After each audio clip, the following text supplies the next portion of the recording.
सर्वांचं स्वागत आहे स्मार्ट अँड फनी किड्स या चॅनलमध्ये। मुलांनो, आपण बालभारती इयत्ता 3 मधील वासाची किंमत हा पाठ पाहूयात।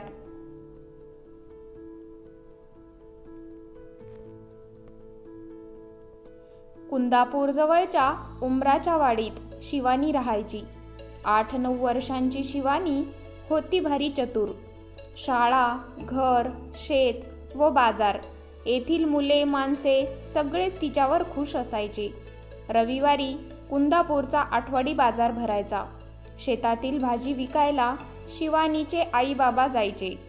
सुट्टीमुळे सोबत शिवानीही जायची। शिवानी आई बाबांना हिशोबात मदत करायची आणि अधूनमधून बाजारात चक्कर मारायची। भजी किंवा भेळ खाणे हा तिचा आवडता उद्योग। एका रविवारी अशीच फिरत फिरत शिवानी बाजारातल्या मिठाईच्या दुकानापाशी आली। मिठाई पाहत ती सहज उभी होती। हलवाई तिच्याकडे पाहत होता। तो गल्ल्यावरून उठून शिवानीकडे आला। तो म्हणाला, "ए मुली, चल पैसे काढ." शिवानी म्हणाली, "कसले पैसे?" "मघापासून माझ्या मिठाईचा वास घेतेस त्याचे पैसे." हलवाई म्हणाला, "अहो, पण मिठाईचा वास तर येणारच ना, म्हणून काय वासाचे पैसे द्यायचे?" शिवानी म्हणाली, "पैसे दिलेच पाहिजेत." म्हणून हलवाई ओरडू लागला। हळूहळू बघ्यांची गर्दी जमली। "काय माणूस आहे हा?" शिवानी म्हणाली, "नेहमी असंच काहीतरी विचित्र वागतो. वासाचे पैसे? खुळाच दिसतोय." गर्दीतील लोक बोलू लागले। शिवानीला काहीतरी सुचले। "ठीक आहे, थांबा, मी पैसे घेऊन येते." असे म्हणून गर्दीतून वाट काढत ती आई बाबांकडे निघाली। "आई, भाजी विकून आलेल्या चिल्लर पैशांची थैली दे ग मला." "का ग, काय झालं? कशाला पाहिजे?" "अगं आई, ती एक गंमत आहे, तू पण चल."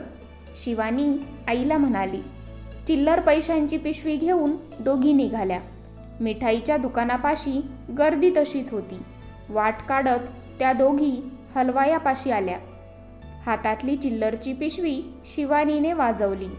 एकदा, दोनदा, तीनदा खुळ खुळ असा आवाज आला। गर्दीतले लोक शांत होऊन ऐकत होते। "मिळाले पैसे?" शिवानी म्हणाली। "कसले पैसे? कुठे मिळाले?" हलवाई म्हणाला, "अहो, तुमच्याकडून मी काय घेतलं? मिठाईचा वास, मग त्याची किंमत काय असणार? पैशांचा आवाज, बरोबर की नाही?" शिवानी हलवायाला म्हणाली। "बरोबर," गर्दीतले लोक म्हणाले। आता हलवायाचा चेहरा पाहण्यासारखा झाला होता। शिवानी मात्र ऐटीत पैशांची पिशवी घेऊन आईसोबत निघाली।